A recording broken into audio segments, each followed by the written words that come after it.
আমার আল্লাহ পাক চমৎকার করে আমার নবীর উপরে আয়াত নাজিল করে জানায় দিলেন, ইন্না আ'তাইনাকাল কাউসার ফাসাল্লি লিরাব্বিকা ওয়ানহার ইন্না শানিআকা হুয়াল আবতার। আল্লাহু আকবার বলেন। আল্লাহ পাক নবীকে ডাকতে বলছেন, নবী গো আপনি টেনশন করবেন না, আপনি চিন্তা করবেন না।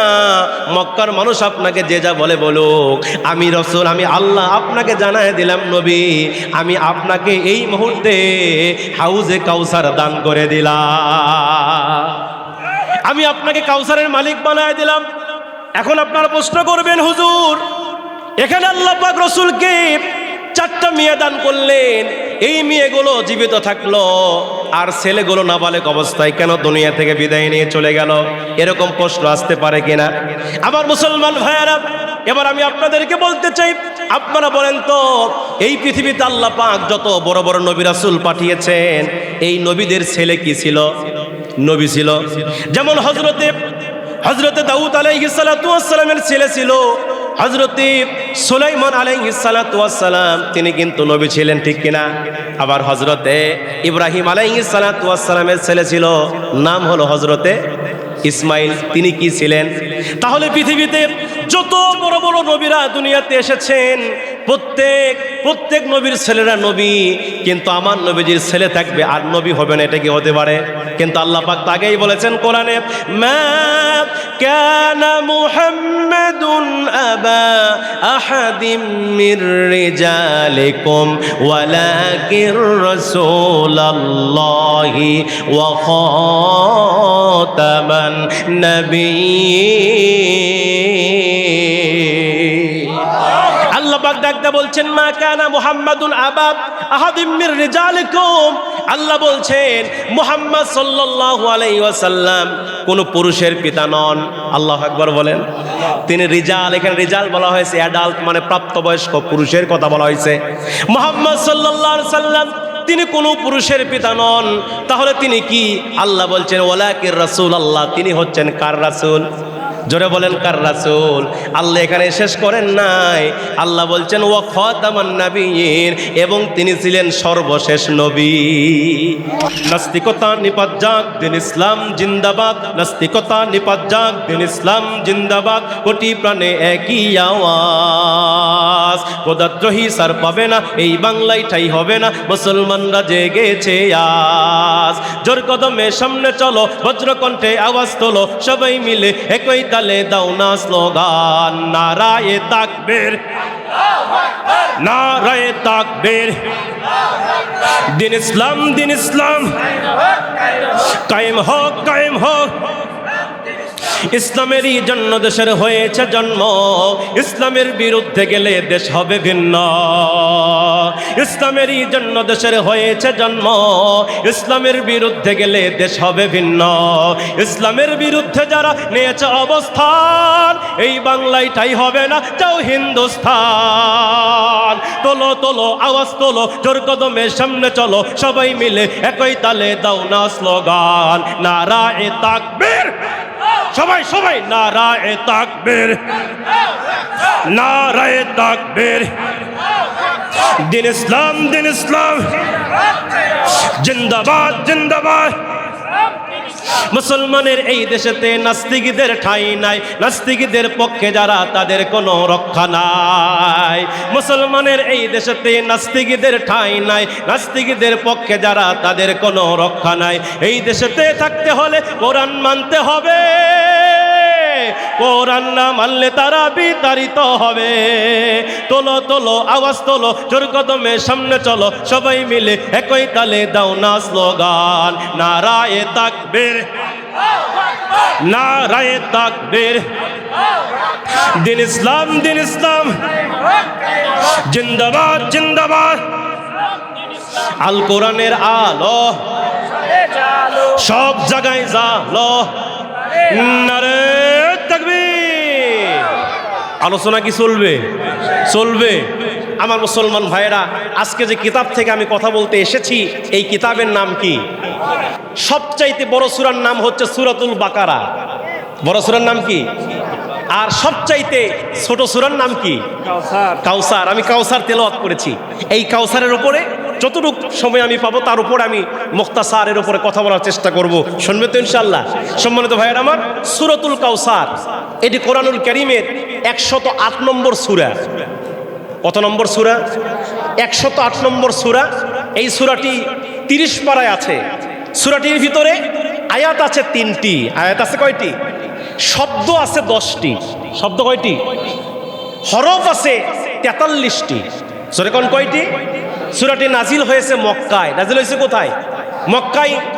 কোরআনে দুই প্রকার সূরা আছে। এক প্রকার সূরাকে বলা হয় মাক্কি, আরেক প্রকার সূরাকে বলা হয় মাদানী। এখন বলবেন হুজুর মাক্কি কেন বলা হয়? মাক্কি বলার কারণ হচ্ছে নবী করিম সাল্লাল্লাহু আলাইহি ওয়াসাল্লাম মক্কায় থাকা অবস্থায় যে সকল সূরা নবীজির উপর নাজিল হয়েছে এই সূরাগুলিকে বলা হয় মাক্কি সূরা। আল্লাহু আকবার বলেন। নবীজি যখন মক্কা থেকে মদিনায় হিজরত করে চলে গেলেন, মদিনায় যাওয়ার পরে নবীজির উপরে যেই সূরাগুলো নাজিল হয়েছে এই সূরাগুলোকে বলা হয় মাদানী সূরা। এবার আপনারা বলেন তো এই সূরাতুল কাউসার মাদানী সূরা না মাক্কি সূরা? জোরে বলেন কি সূরা? এই সূরাটি নাজিল হয়েছে মক্কায়। এই সূরাটি কেন নাজিল হলো এর প্রেক্ষাপট জানার দরকার আছে না নাই? প্রত্যেকটা সূরা বা আয়াত নাজিলের পিছনে শানে নুজুল আছে, প্রেক্ষাপট আছে, কারণ আছে। সূরাতুল কাউসার নাজিলের কারণ হচ্ছে আল্লাহ রাব্বুল আলামিন আমার রাসূলকে পৃথিবীতে পাঠিয়েছেন। নবী সাল্লাল্লাহু আলাইহি সাল্লাম তিনি বিয়ে করেছেন কত বছর বয়সে? 25 বছর বয়সে। রাসূল যখন 25 বছর তখন বিয়ে করেছিলেন হযরতে খাদিজাকে। খাদিজার বয়স ছিল কত? তাহলে 40 বছরের মহিলাকে আল্লাহ রাসূল 25 বছর বয়সে বিয়ে করলেন। তারপরেও দেখবেন কিছু নাস্তিক আছে, তারা বলে রাসূল নাকি ছিল নারী লোভী। নাউজুবিল্লাহ বলবেন না? রাসূল ছিল একজন পূত পবিত্র, এত বড় একজন নবী যিনি মাত্র 25 বছর বয়সে 40 বছরের মহিলাকে, বিধবা মহিলাকে বিয়ে করলেন। তারপরও কিছু নাস্তিক বলে রাসূল নাকি ছিল মরহুমের ডাকাত, রাসূল নাকি ছিল নারী নবী। কথা বলেন ঠিক কিনা? আমার ভাইয়েরা, নবী করিম সাল্লাল্লাহু আলাইহি ওয়াসাল্লাম তিনি বিবাহ করেছেন। আল্লাহ পাক রাসূল করিম সাল্লাল্লাহু আলাইহি ওয়াসাল্লামকে 4টা মেয়ে দান করেছিলেন। কয়টা মেয়ে দান করেছিলেন? 1 নাম্বার মেয়ের নাম ছিল কি? জয়নাব। 1 নাম্বার কে? 2 number Ruqaiya, 3 number Umme Kulsum, 4 number Fatema. এই 4টা মেয়ে আল্লাহ পাক রাসূলকে দান করেছিলেন। এই মেয়ের কথাগুলো আমরা সকলেই জানি, কিন্তু আল্লাহ পাক রাসূলকে 4টি ছেলেও দান করেছিলেন। সুবহানাল্লাহ কোন? 4টি ছেলেও। কিন্তু আমার সমাজে দেখবেন মেয়ে হলে আমরা বেজার হই, ছেলে হলে খুশি হই। আছে না নাই? আমার এলাকায় এমন একজন যুবককে আমি পাইছিলাম, ওর হয়েছে মেয়ে। জিজ্ঞেস করলাম ভাই কি হয়েছে? বলছে হুজুর আর কোয়েন না, আমার মেয়ে হয়েছে মেয়ে। আর যদি ছেলে হয় ওর মোশন আলাদা। কি হয়েছে ভাই? ও ছেলে। ও মনে হচ্ছে এখনই 2 লাখ টাকা খাবে। সরকার আছে না নাই? তাহলে মেয়ে হলে বেজার হয় আর ছেলে হলে। অথচ আল্লাহ রাসূলকে আল্লাহ 4টা মেয়ে দান করেছিলেন, 4টা ছেলেও দান করেছিলেন। তবে এই ছেলেগুলো নাবালেগ অবস্থায় দুনিয়া থেকে বিদায় নিয়ে চলে গেছে। আল্লাহ রাসূলের ছেলেগুলো হয় আর মারা যায়, হয় আর মারা যায়। নবীর যখন সন্তান হলো, এই ছেলেগুলো নাবালেগ অবস্থায় যখন মারা গেল, আল্লাহ নবীর সন্তানগুলো হয় আর মারা যায়। এমন সময় মক্কার একজন বড় নেতা ছিল, যার নাম ছিল আস ইবনে ওয়াইল। এই আস ইবনে ওয়াইল আল্লাহ নবীকে লক্ষ্য করে বলছে, মুহাম্মদ তুমি তো আল্লাহর কথা বলে বেড়াও, আল্লাহর কথা বলো, তুমি তো রবের কথা বলো, আল্লাহ পাকের সৃষ্টির কথা বলো, তুমি আল্লাহ পাকের জাতের কথা বলো, আল্লাহ পাকের সিফাতের কথা বলো, কিন্তু কই আল্লাহ তো তোমারে ভালোবাসে না। কারণ তোমার ছেলেগুলো হয় আর মারা যায়, তোমার ছেলেগুলো হয় আর মারা যায়। এই মেয়েগুলোকে যখন তুমি বিয়ে দিবা, এই মেয়েগুলো পরের বাড়িতে চলে যাবে, স্বামীর বাড়িতে চলে যাবে, তুমিও মরে যাবে, তোমার বউ মরে যাবে। তোমরা যখন মারা যাবে ওই জায়গায় আর বংশ বিস্তার হবে না। তাহলে তুমি মুহাম্মদ তো লেস কাটা নির্বংশ। নাউজুবিল্লাহ বলেন। আমার নবীকে লেস কাটা বলা হলো, আমার নবীকে নির্বংশ বলা হলো। আমার নবীজি তিনি কষ্ট পেলেন। নবী আমার রাত্রির বেলায় ঘুমাতে যাবে, আমার নবীজি ঘুমাতে পারে না। নবীজি মনে মনে চিন্তা করে, আমি তো দুনিয়ার কোনো কথা বলি না, আমি তো রবের কথা বলি, আমি তো আল্লাহর কথা বলি, আমি তো কোরআনের কথাগুলো বলি। এরপর আমাকে তারা লেজ কাটা নির্বংশ বলল। নবী যখন কষ্ট পাচ্ছিলেন, আমার আল্লাহ পাক মুহূর্তের ভিতরে আমার নবীকে সান্ত্বনা দিতে গিয়া, আমার নবীকে আশার বাণী শোনাতে গিয়া আমার আল্লাহ পাক চমৎকার করে আমার নবীর উপরে আয়াত নাজিল করে জানায় দিলেন, ইন্না আ'তাইনাকাল কাউসার ফাসাল্লি লিরাব্বিকা ওয়ানহার ইন্না শানিআকা হুয়াল আবতার। আল্লাহু আকবার বলেন। আল্লাহ পাক নবীকে ডাকতে বলছেন, নবী গো, আপনি টেনশন করবেন না, আপনি চিন্তা করবেন না। মক্কার মানুষ আপনাকে যে যা বলে বলুক, আমি রাসূল, আমি আল্লাহ আপনাকে জানায় দিলাম নবী, আমি আপনাকে এই মুহূর্তে হাউজে কাউসার দান করে দিলাম, আমি আপনাকে কাউসারের মালিক বানায় দিলাম। এখন আপনারা প্রশ্ন করবেন, হুজুর, এখানে আল্লাহ পাক রাসূলকে 4টা মেয়ে দান করলেন, এই মেয়েগুলো জীবিত থাকলো আর ছেলেগুলো নাবালেগ অবস্থায় কেন দুনিয়া থেকে বিদায় নিয়ে চলে গেল? এরকম প্রশ্ন আসতে পারে কিনা? আমার মুসলমান ভাইয়ারা, এবার আমি আপনাদেরকে বলতে চাই, আপনারা বলেন তো, এই পৃথিবীতে আল্লাহ পাক যত বড় বড় নবী রাসূল পাঠিয়েছেন, এই নবীদের ছেলে কি ছিল? নবী ছিল। যেমন হযরতে দাউদ আলাইহিস সালাতু ওয়াস সালামের ছেলে ছিল হযরতে সুলাইমান আলাইহিস সালাতু ওয়াস সালাম, তিনি কিন্তু নবী ছিলেন, ঠিক কিনা? আবার হযরতে ইব্রাহিম আলাইহিস সালাতু ওয়াস সালামের ছেলে ছিল, নাম হলো হযরতে ইসমাইল, তিনি কি ছিলেন? তাহলে পৃথিবীতে যত বড় বড় নবীরা দুনিয়াতে এসেছেন, প্রত্যেক নবীর ছেলেরা নবী, কিন্তু আমার নবীজির ছেলে থাকবে আর নবী হবে না, এটা কি হতে পারে? কিন্তু আল্লাহ পাক আগেই বলেছেন কোরআনে, মা কানা মুহাম্মাদুন আবা আহাদিম মির রিজালিকুম ওয়ালাকির রাসূলুল্লাহি ওয়া খাতামান নাবিয়্যিন।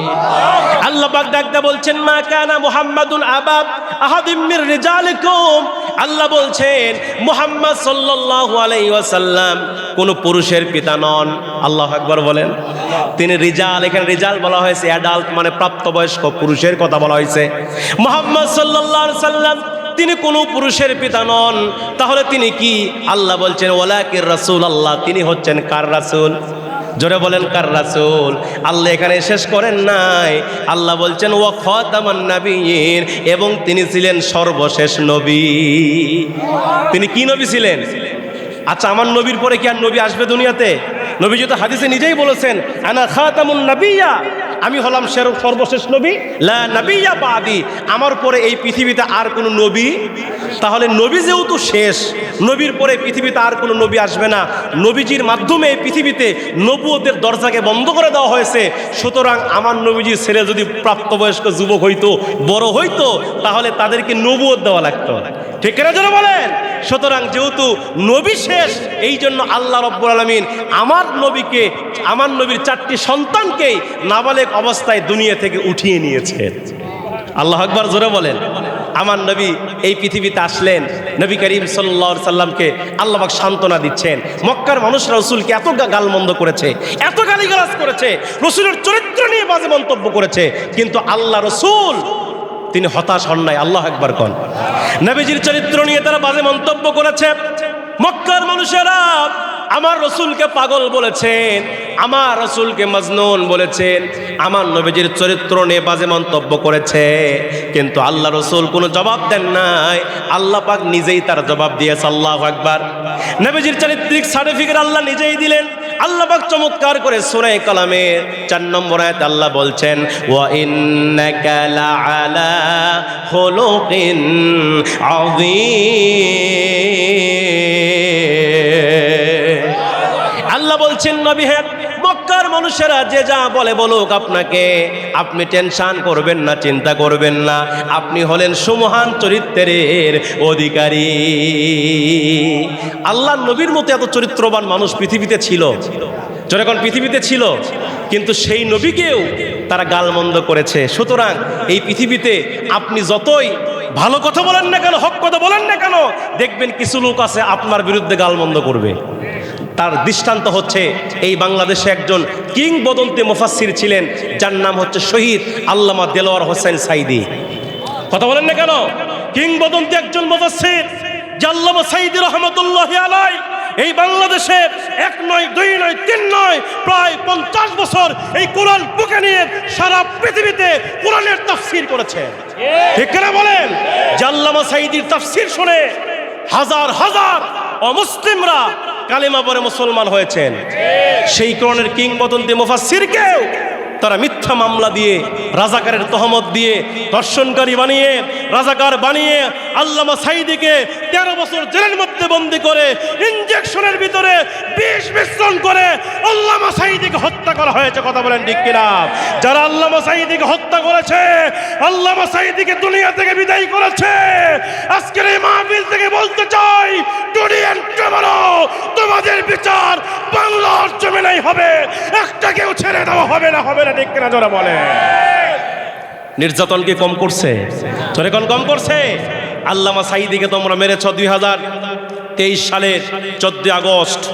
এক বছর যেতে না যেতেই 5 আগস্ট ব্যাটারি ফিউজ হয়ে গেছে। কথা বলেন না কেন? মাঝে মাঝে অহংকার করতো, ক্ষমতার গরম দেখাতো, মাঝে মাঝেই বলতো 41 সাল পর্যন্ত থাকবো। বলছিল এরকম? বলছিল। এখন কত সাল চলিচ্ছে ভাই? কত সাল? 41 এখনো আসেনি। আল্লাহ বলে বেশি বাহাদুরি করো না, 41 কেন, 2024 সালেই তোমার ব্যাটারি ফিউজ হয়ে যাবে। কথা বলেন না কেন? আল্লামা সাঈদী যা বলেছিলেন আজ থেকে 14 বছর 15 বছর আগে, আল্লামা সাঈদী যা বলেছিলেন বাংলার জমিনে প্রত্যেকটি কথা হুবহু মিলে গেছে। ঠিক না জোরে বলেন? আল্লামা সাঈদী বলেছিলেন বেশি লাফালাফি করো না, এমন একটা সময় আসবে বেশি লাফালাফি করো না, গাছের গোড়া থেকে এমন একটা ঝাঁকুনি দেওয়া হবে, মামি বাড়ি দিল্লি গিয়ে পড়বা, বাংলার জমিনে জায়গা হবে না। ঠিক কিনা ধরে বলে? কোথায় পড়ছে গিয়া? কোথায় কোথায় কথা মিলে গেছে না? আল্লামা সাঈদী সাহেব যা বলেছেন পুঙ্খানুপুঙ্খভাবে মিলে গেছে। আবার মাঝে মাঝে আমরা শুনেছি, গত বছরও এই জিকির শুনেছি, এই বছর একটা জিকির শুনতেছি, মাঝে মাঝেই বলে কাছে আসি চট করে ঢুকে যাব। এরকম বলে কি না? আমরা বলি কোনো সমস্যা নাই, আপনি আসেন। কথা কি ভুল বলতেছি? আপনি আসেন, আপনি চট করে ঢুকে গেলে আমরা বাঙালি ফট করে ধরে আয়না ঘরে ঢুকাবো। ঠিক কিনা জোরে বলেন? নির্যাতন আর নিপীড়ন কম হয় নাই। সুতরাং ভাইয়ের আমার, ইতিহাস থেকে শিক্ষা নিতে হবে, নির্যাতন আর জুলুম অত্যাচার করে কেউ কোনোদিন টিকে থাকতে পারে না। যখন টিকে থাকতে পারে, আবু জেহেল, আবু লাহাব, ওয়ালিদ ইবনে মুগিরা, আস ইবনে ওয়াইল, এই সকল নেতারা কি টিকে আছে? আমার আগে ভাই বলেছিল সূরা লাহাবের সেই আবু লাহাব রসুলকে কি মারতে চেয়েছিল? পাথর মারতে চেয়েছিল। তাফসিরে এসেছে পাথরটা তার গায়ে লাগে নাই, সরে গেছে। কিন্তু আল্লাহ রাব্বুল আলামিন আবু জেহেল, আবু লাহাবের বিরুদ্ধে আয়াত নাজিল করছে। কথা বলেন না কেন? তার বিরুদ্ধে আয়াত নাজিল করে আল্লাহ জানিয়ে দিয়েছেন তাব্বাত ইয়াদা আবি লাহাবি ওয়া তাব, ধ্বংস আবু লাহাবের 2 হাত। এখন বলবেন হুজুর পাথর মারলো 1 হাত দিয়া, ধ্বংস 2 হাত কেন? প্রশ্ন আছে না নাই? আমার ভাইয়েরা, এখানে মুফাসসিরিনে কেরাম ব্যাখ্যা করেছেন, আপনারা খেয়াল করবেন, 1 হাত আরেক হাতের সাহায্য ছাড়া চলতে পারে না। কথা বলেন না কেন? আবু লাহাবের 2 হাত ধ্বংস করার কথা বলা হয়েছে, তার মানে আবু লাহাবের ইহকালও ধ্বংস হয়ে যাবে, আবু লাহাবের পরকালও ধ্বংস হয়ে যাবে। সুতরাং নবীর বিরুদ্ধে যারা কথা বলেছে, নবী রাসূলদের বিরুদ্ধে যারা কটূক্তি করেছে, তারা এই দুনিয়াতে টিকে থাকতে পারে না। কথা বলেন ঠিক কিনা? আল্লাহ পাক রাসূলকে সান্ত্বনা দিতে গিয়ে বলছেন, নবী হে, আপনি টেনশন করবেন না, আপনি চিন্তা করবেন না, আমি আপনাকে কাউসার দান করলাম। এখন বলবেন হুজুর কাউসারটা কি জিনিস? আনাস ইবনে মালিক রাদিয়াল্লাহু আনহু হাদিসটি বর্ণনা করছেন, আল্লাহর নবী মসজিদে নববীতে বসে আছে সাহাবায়ে কেরামকে নিয়ে। আল্লাহর নবী হঠাৎ করে তিনি তন্দ্রাচ্ছন্ন হয়ে পড়লেন। হঠাৎ করে নবী আমার এই মাথাটা একটু হালকা করে নিচের দিকে দিয়া আল্লাহ নবী তন্দ্রাচ্ছন্ন হয়ে পড়লেন।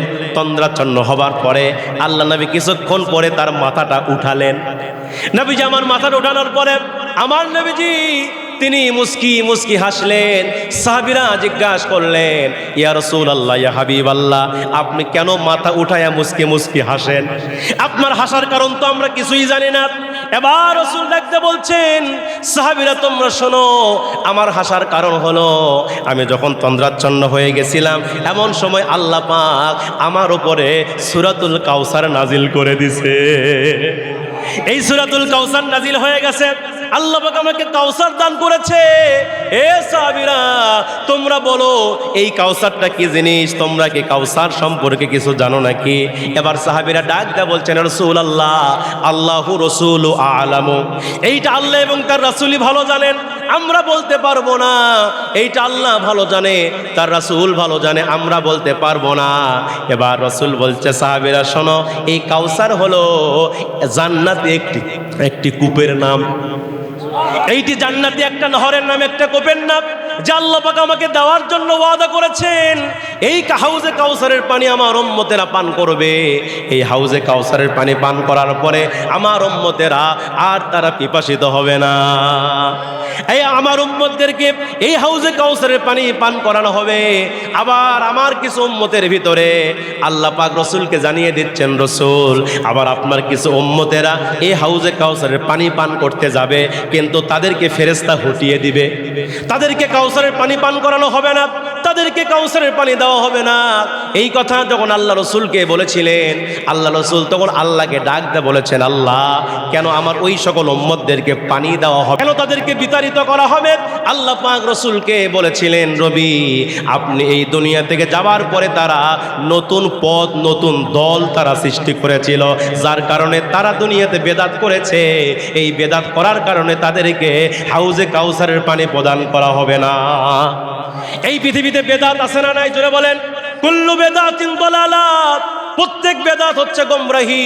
আল্লাহর নবী এই জন্য হাদিস শরীফের মধ্যে, বুখারীর বর্ণনা, ওয়া ইন্না বানি ইসরাঈলা তাফাররাকাত, আল্লাহ রাসূল বলছেন, ওয়া ইন্না বানি ইসরাঈলা তাফাররাকাত আলা সিনতাইনি ওয়া সাবঈনা মিল্লাতান। আল্লাহু আকবার বলেন। আল্লাহ রসুল বলছেন, ওই বনি ইসরায়েলের দল হয়েছিল ৭২টা, ওই বনি ইসরায়েলের দল হয়েছিল ৭২টা। ও তাফতারিকু উম্মতি আলা সালাসাতিন ওয়া সাবঈনা মিল্লাতান, আর আমার উম্মতের ভিতরে দল হবে ৭৩টা। কয়টা দল হবে? তাহলে বনি ইসরায়েল দল হয়েছিল ৭২টা, আর আমার উম্মতের দল হবে কয়টা? ওয়া সালাসিন ওয়া সাবঈনা মিল্লাতান, আমার উম্মতের ভিতরে দল হবে ৭৩টা। রাসূল বলছেন, কুল্লুহুম ফিন্নার, এই দলগুলো যাবে জাহান্নামের ভিতরে। কোথায় যাবে? কুল্লুহুম ফিন্নার, প্রত্যেকে যাবে জাহান্নামের ভিতরে। এরপর রাসূল বলছেন, ইল্লা মিল্লাতান ওয়াহিদা, একটি দল যাবে জান্নাতে। আল্লাহু আকবার বলেন। ৭২-৭৩টা দলের মধ্যে কয়টা দল যাবে জান্নাতে? একটা দল যাবে জান্নাতে, আর বাকি ৭২ দল যাবে জাহান্নামে। এই কথা যখন আল্লাহ রসুল বললেন, সাহাবীরা রসুলকে জিজ্ঞাসা করলেন, ক্বালু ওমান হিয়া ইয়া রাসূলুল্লাহ, হে আল্লাহর নবী আপনি বলেন, যেই দল জান্নাতে যাবে এই দল কারা হবে? আল্লাহু আকবার বলেন। যেই দল জান্নাতের মধ্যে যাবে এই দলটি কারা হবে? আল্লাহ রাসূল তখন বললেন, সাহাবীরা তোমরা শোনো, যেই দল জান্নাতে যাবে তারা হবে মা আনা আলাইহি ওয়া আসহাবি, যারা আমি রাসূলকে এবং আমার সাহাবীদেরকে এই দুনিয়াতে অনুসরণ করেছে, অনুকরণ করেছে, এই দল হবে জান্নাতি। তাহলে আমাদের দায়িত্ব কি? অনুসরণ করতে হবে কাকে? আল্লাহ রসুল এবং সাহাবীদেরকে। কারণ রসুল করিম সাল্লাল্লাহু আলাইহি ওয়াসাল্লাম তিনি বিদায় হজের ভাষণের মধ্যে কি বলেছিলেন? বিদায় হজের ভিতরে তিনি কি বলেছিলেন? নবীদের সামনে প্রায় ১০০ লক্ষ সাহাবী নবী করিম সাল্লাল্লাহু আলাইহি ওয়াসাল্লাম শেষ ভাষণ দিচ্ছিলেন। সাহাবীদেরকে বলছিলেন, হে আমার সাহাবীরা, তারাকতু ফীকুম আমরাইন লান তাদিল্লু মা তামাসসাকতুম বিহিমা কিতাবাল্লাহি ওয়া সুন্নাত রাসূলিহি। হে আমার সাহাবীরা, আমি রাসূল তোমাদের মাঝ থেকে চির বিদায় নিয়ে চলে যাচ্ছি। আমি রাসূল আর তোমাদের মাঝে বয়ান করতে পারবো না, আমি রাসূল তোমাদের মাঝে আর ভাষণ দিতে পারবো না, এটা আমার শেষ ভাষণ। ও সাহাবীরা, আমি রাসূল চলে যাচ্ছি, কিন্তু আমি রাসূল তোমাদের মাঝে দুটো জিনিস রেখে যাচ্ছি। কয়টা জিনিস ভাই? দুটো জিনিস রেখে যাচ্ছি। যতক্ষণ পর্যন্ত তোমরা এই দুটো জিনিসকে শক্ত করে দৃঢ়ভাবে আঁকড়ে ধারণ করবে, লান তাদিল্লু, কখনো তোমরা পথভ্রষ্ট হবে না। কয়টা জিনিস? রাসূল বললেন, একটি হচ্ছে কিতাব আল্লাহ, এক নম্বর কি? আল্লাহর কোরআন, আর ২ নম্বর রাসূল বলছেন ওয়া সুন্নাত রাসূলিহি, আমি রাসূলের সুন্নাত। এই দুটি জিনিসকে যদি তুমি শক্ত করে আঁকড়ে ধারণ করো, তুমি কখনো পথভ্রষ্ট হবে না। তাহলে এই সিরাতের মাসে এই দুটি জিনিসকে আঁকড়ে ধরার দরকার আছে না নাই? এই পৃথিবীতে কত আদর্শ আছে, এই পৃথিবীতে কত আদর্শ আছে। আল্লাহ পাক বলেছেন, লাকাদ কানা লাকুম ফি রাসূলিল্লাহি উসওয়াতুন হাসানাহ। আল্লাহ বলছেন, নবীজির চরিত্রের ভিতরে তোমাদের জন্য রয়েছে উত্তম আদর্শ। আপনি কোন নেতার পিছনে ঘোরেন? আমার দেশে দেখবেন নির্বাচনের আগে নেতার পিছনে আমরা স্লোগান দেই, এক কাপ চা খাওয়ার লোভে আর এক প্যাকেট বিড়ি খাওয়ার লোভে হাইরে স্লোগান হচ্ছে আমার নেতার চরিত্র ফুলের মতো পবিত্র, নামাজ পড়ে না এক ওয়াক্ত, গাঞ্জা খাইছে আর কথা কন দেখা। এমন নেতার পিছনে স্লোগান দেয় কিনা, জনগণ দেয় কিনা? এমন নেতা দেখছে আমার দেশে এক ওয়াক্ত নামাজ পড়ে না, কিন্তু 3 মাস পরে নির্বাচন, ওই নেতার নামাজ ছাড়ে না, এক আসরের নামাজ 4 বার পর্যন্তও পড়ে। তবে শিবগঞ্জে নাই, ওটা আছে সিরাজগঞ্জে। কতক্ষণ না কেন এরকম আছে না নাই? দেখবেন যেখানেই যায়, যদি একটা বাজার দেখে আসরের আজান হয়ে গেছে, বাজারে গিয়ে লোকজনকে বলতেছে ভাইয়ের আমার আপনারা কি নামাজ পড়ছেন? বলে না নামাজ পড়ি নাই। বলতেছে আগে নামাজ। আগে কি ভাই?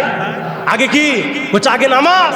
নেতা সাহেব লোকজনকে নিয়ে মসজিদে ঢুকে আসরের নামাজ পড়ার পরে নেতা সাহেব সেখানে ভোট চাইছে। ভোট চাওয়ার পরে সামনে 1-2 কিলোমিটার গিয়ে দেখে আরেকটা ছোট্ট একটা বাজার, লোকজন বসে আছে। নেতা সাহেব ডাকতে বলছেন ভাইরা আমার আপনারা কি আসরের নামাজ পড়ছেন?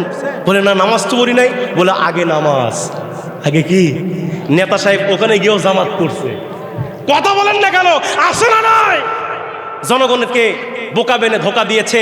জনগণকে সামনে পাইলে, হাতের মধ্যে একটা মাইক পাইলেই স্লোগান দিত ভাইয়ের আমার বোনের আমার, যদি আপনারা আমাকে নির্বাচিত করেন, আমাকে জয়যুক্ত করেন, তাহলে আপনাদের জন্য ওইটা করে দেব, আপনাদের জন্য সেইটা করে দেব, প্রয়োজন হলে সব করে দেব।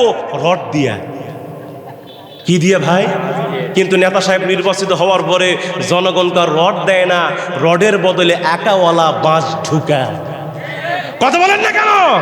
এরকম নেতা আমার দেশে ছিল কিনা? এই জন্য আল্লাহ বলছেন দুনিয়াতে কোন নেতার পিছনে তোমরা ঘোরো, তোমরা আদর্শ নেতা হিসেবে লাকাদ কানা লাকুম ফি রাসূলিল্লাহি উসওয়াতুন হাসানা, রাসূলকে তোমরা আদর্শ নেতা হিসেবে গ্রহণ করো। কোন বিষয় রাসূল নাই বলেন আমাকে? আপনার ব্যক্তিগত জীবনে আপনি কেমন চলবেন? আদর্শ গ্রহণ করতে হবে রাসূল থেকে। কথা বলেন না কেন? আপনার পারিবারিক জীবন আপনি কেমনে চালাবেন, স্ত্রীকে কেমনে মহব্বত করবেন, স্ত্রীকে কিভাবে ভালোবাসবেন, রাসূল থেকে শিক্ষা নেওয়ার দরকার আছে না নাই? রাসূল স্ত্রীদেরকে মহব্বত করতেন। কিতাবের মধ্যে দেখেছি আমরা রাসূলের একটা স্ত্রী ছিল না, স্ত্রী ছিল কয়টা?